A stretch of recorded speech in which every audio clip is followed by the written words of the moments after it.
What's up, everybody? Welcome into the Green Zone. It is our NFL Week 13 college football Week 14 edition. As always, I'm your host, Sean Redden. It's probably going to be one of our quicker shows that we've done this season, obviously, because of the games that have already been played on Thanksgiving and on Black Friday as well, which, if you've been paying attention on my socials, it has not been a good week thus far. We are 0-4, went 0-2 on Thanksgiving and 0-2 on Black Friday between college and the NFL.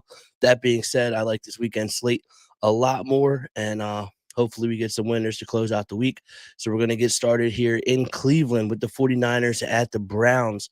The 49ers are a 5.5 point favorite with the over-under at 35.5.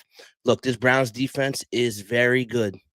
At home, this Browns defense is elite. It's going to be a game with high winds as well, and I don't think Purdy has the arm strength to be able to throw it through the high winds. And on the other side, there's not really a lot to go off of Shador Sanders in his first start. He wasn't really asked to do much against the Raiders, and the Raiders are just that terrible. But he only had 2 completions that traveled more than 6 air yards. So there's not really much that Shador did in that game for me to go off of and say what he's going to be able to do in this one. But I will just say a Robert Saleh game plan is going to be a lot different than going against that terrible Raiders defense. It's going to be a much different matchup for them. I think points are going to be at a premium in this one. Give me the under 35.5 in the 49ers Browns. Next up is the Jaguars at the Titans. The Jaguars are a 5.5 point favorite with the over under at 42.5. Now, I don't have a play in this one. This is supposed to be a weather game as well. And the Titans also have some injury concerns on their offensive line. And I just don't really want any parts in this game. So it's going to be a no play for me in the Jaguars Titans. Next up is going to be the Texans at the Colts. The Colts are a 3.5 point favorite with the over under at 44.5. I did like the Texans earlier in the week at the 4.5 that was listed. But now with Daniel Jones injury news coming out, this number's down to a flat 3 or 3.5. And the value's gone, in my opinion. Jones is dealing with a fractured fibula that he's going to try to play through, but there's no doubt he's going to be hindered, especially in his mobility playing with that injury. At this current number, I just don't see any value. If the number does get back to 4.5, then I would probably come back in on the Texans. So it's nothing for me right now on the Texans at the Colts. Next game up was the Saints at the Dolphins. The Dolphins are a 5.5 point favorite with the over under at 41.5. This feels gross, especially how this week has been going with the holiday games, but I do show value on the Saints. The Dolphins want to run the ball, and the Saints are actually an under the radar good run defense, so they should be able to limit the explosive plays from Devin Achane in this one. And on the other side, the Dolphins defense is just brutal. They give up yards to almost everyone they play, and I don't think Shuck has played bad for the Saints since he became the quarterback down there. And additionally, Alvin Kamara is going to be out in this one. And while Alvin Kamara has been a superstar, he's had a great career, he's absolutely cooked. So I do think getting some fresh legs and Devin Neal in that backfield is going to give this ground game some juice for the Saints. I just think there's too many points here, so I'm reluctantly going to back the Saints plus 5.5. Next up is the Falcons at the Jets. The Falcons are a 2.5 point favorite with the over under at 39.5. If you made me make a play in this game, I would tell you that I would lean the Jets in this spot, but there's no way I can stomach betting the Saints and the Jets in the same NFL Sunday. So I'm going to pass in this one. I don't see as much value on this one as I do on the Saints. Next up is the Rams at the Panthers. The Rams are a 10 point favorite with the over under at 44.5. I really wanted to take the under in this game, but the Rams are now dealing with some injuries in their secondary, and the Panthers defense themselves is extremely banged up. And I think the Rams are going to be able to just name their score in this one. So to me, all the value on the under is gone for where it was originally. So unfortunately, it's going to be another no play for me in the Rams Panthers. Next game up is the Cardinals at the Bucks. The Bucks are a 3.5 point favorite with the over under at 44.5.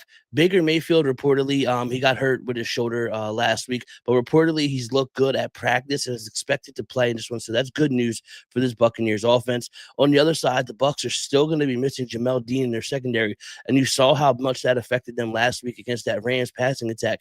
Jacoby Brissett, the new quarterback for the Cardinals, has been slinging the ball all over the field since he took over. Since he took over, and Marvin Harrison Jr. is expected to be back for the Cardinals in this one. I think this going to be a bargain on the over with the way these two offenses should be able to play in this one. Give me the over 44.5 in the Bucks Cardinals. Next up is the Vikings at the Seahawks. The Seahawks are an 11.5 point favorite with the over under at 41.5. This line is huge, but just to give you a little background on the new Vikings quarterback, Max Brosmer, he's getting the start today for the Vikings. He's an undrafted QB who played one season of FBS football. He played primarily FCS football. To say this would be a step up for him would be a wild understatement. The Seahawks defense stuffs the run. The Vikings are not going to be able to run the ball. So that means they're going to have to rely on this kid to get back there and throw it all over. And then the Seahawks, the most important thing about their defense is they stuff the run without having to put extra guys in the box. So that means there are going to be more guys in the secondary. So they're going to be even more sticky in coverage. And the throwing windows are not going to be big for Brosman making his first career start. And I also think on the other side, the Seahawks passing attack has a big advantage against his Viking secondary, who likes to bring the blitz and leave guys one-on-one. And I think the Seahawks have the weapons, especially Jackson Smith and Jigba, to be able to take advantage and hit some big plays on this Vikings defense. So I'm going to lay the 11.5 with the Seahawks, and I think it's my favorite bet of the week. Next up is the Raiders at the Chargers. The Chargers are an 8.5 point favorite with the over under at 40.5. The Chargers pass defense is top 3 in EPA per dropback allowed. The Raiders passing offense has struggled mightily this year, and they've also not been able to run the ball since they had their interior O-line issues. The only thing that scares me is the Raiders did just fire Chip Kelly, their offensive coordinator. But I don't know if a new play caller is going to come in and magically fix just the lack of sheer talent that this Raiders offense have, but it is a new element that we have to look out for. And the Chargers offense should also be leaning on the ground game. In this one, the passing attack just hasn't been there since Rashawn Slater and Joe Alt have gotten hurt outside at the tackle spots. So I think they're going to be able to run the ball in this Raiders defense, which will eat the clock, limit possessions, and keep this game under here. It might be a little sweaty, but I like the under 40.5 in the Chargers Raiders. Next up is the Bills at the Steelers. The Bills are a 3-point favorite with the over-under at 45.5. Aaron Rodgers is going to get the start here for the Steelers after missing last week, but we know he's playing hurt. That hand is definitely bothering him. The two ways that you can attack this Bills defense is by pounding it on the ground or stretching them vertically. The Steelers are not equipped to do either because of their O-line. The O-line does not open up running lanes, and then they also don't give Rodgers enough time to allow deep routes to open up. So I don't think they're going to be able to exploit those two disadvantages for the Bills defense. And the Bills, I feel like on the other side, have been trying to kind of not hide, but like play it safe with Josh Allen's legs so far this season. But at 7-4, they're on the verge of letting their season slip away. So I think they know they have to go. They have to open up this offense and get going. So I don't think the Steelers defense is going to be able to slow the Bills down enough in this one to stay within this number. So I'm going to lay the 3 with the Bills here against the Pittsburgh Steelers. Now, moving on, the next game is the Broncos at the Commanders. The Broncos are a 5.5 point favorite with the over-under at 43.5. It feels like the Broncos have been escaping games rather than winning them. You can go back 2 months, and it feels like that's the case for this Broncos offense. So having them to win by margin in a spot like this is something I would like to fade. The Commanders are also getting Noah Brown back at practice this week. Terry McLaurin is expected to play as well. So Mariota, for the first time in a while, is going to be able to have his full toolbox of weapons to work with in this game. But that being said, at 5.5, I don't really love the game. If it ever gets back to 6 or higher, then I will pull the trigger on this one. So I'm going to wait this one out. No play right now, but if you could find a 6, then it would be a play for me on the Commanders plus 6. Giants at the Patriots. The Patriots are a 7-point favorite with the over-under at 46.5.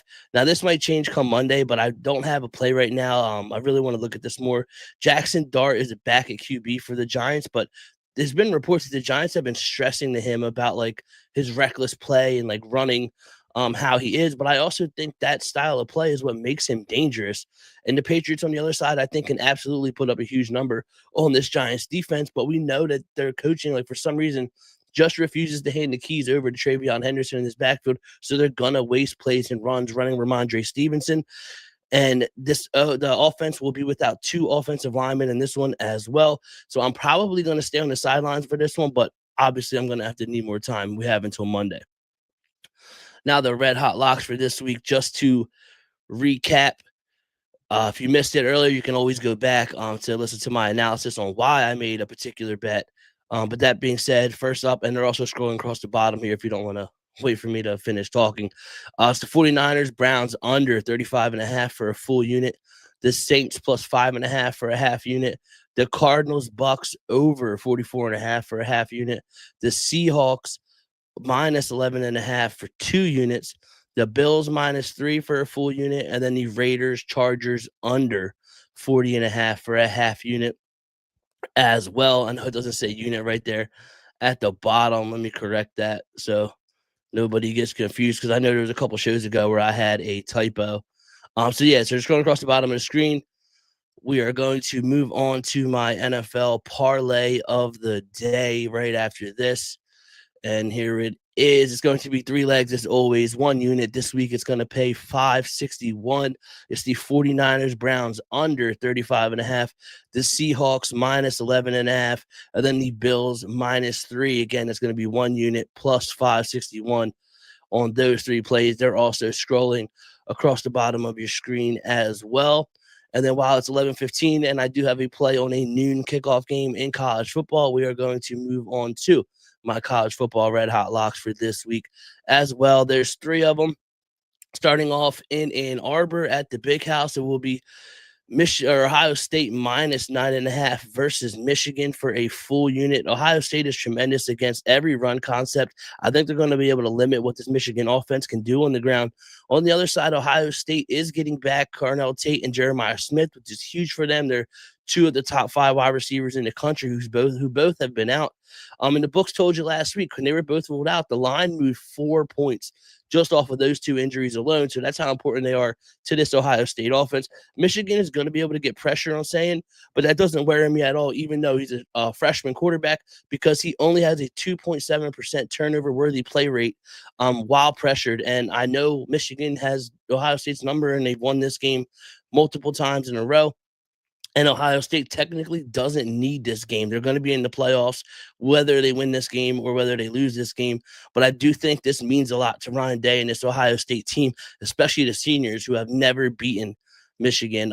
So I don't think they're going to take their foot off the gas here. I think they're going to come out, and they're just a way better team than Michigan right now. So I'm going to lay the 9.5 with Ohio State. Next up is going to be Missouri -4.5 against Arkansas for a full unit as well. Flat out, this is a spot play. Arkansas is done.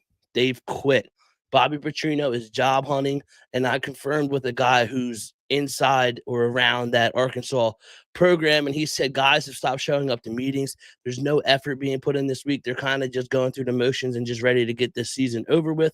And then that's a bad case against this Missouri-led team with Eli Drinkowitz at head coach, who hates Arkansas. He used to be on Gus Malzahn's staff, and they got done dirty by Arkansas. Like, kind of really threw that coaching staff under the bus, and he gave a press conference saying, like, every chance he gets, he's going to stick it to that university. So I don't expect him to take his foot off the gas, and they're going to run up the score here. I like Missouri in a big way against Arkansas today. And then the last game of the night is going to be a late one. It's going to be Cal plus 13.5 versus SMU for a half unit. I was actually shocked to see this number was above 10, because I think Cal matches up really well with SMU. And this SMU secondary is the clear weak spot on this defense. And Cal is a freshman quarterback who can sling it. Now, Cal's weak spot is their run defense, but SMU really hasn't been able to run the ball all year. All their offenses come through the air and maybe scrambling with quarterback Kevin Jennings. But Cal did just fire their head coach, Justin Wilcox. So there could be a little motivational bump there as well out of the Golden Bears. And then lastly, teams have struggled out west when they're since these new conference alignments. And you can look at USC when they have to travel to these Big Ten teams that are on the middle of the country or on the East Coast. And it's been the same thing in the ACC as well, since Cal and Stanford have joined that conference as well. So now SMU is going to have to go out to Cal and play Cal in this game. And then typically you haven't seen the same type of performances they had. So I'll gladly take the 13.5 with Cal in this matchup. So they're also scrolling across the bottom of the screen. But my college football plays are Ohio State -9.5 versus Michigan for a full unit, Missouri -4.5 versus Arkansas for a full unit, and then Cal plus 13.5 versus SMU for a half unit. And that's all I have for today. Hopefully, we rebound from these past two holidays that haven't been good to us. We have nothing to be thankful for betting wise so far this week. That being said, holidays are over. On to the weekend. As always, bet responsibly. Best of luck, and I'll talk to you next week.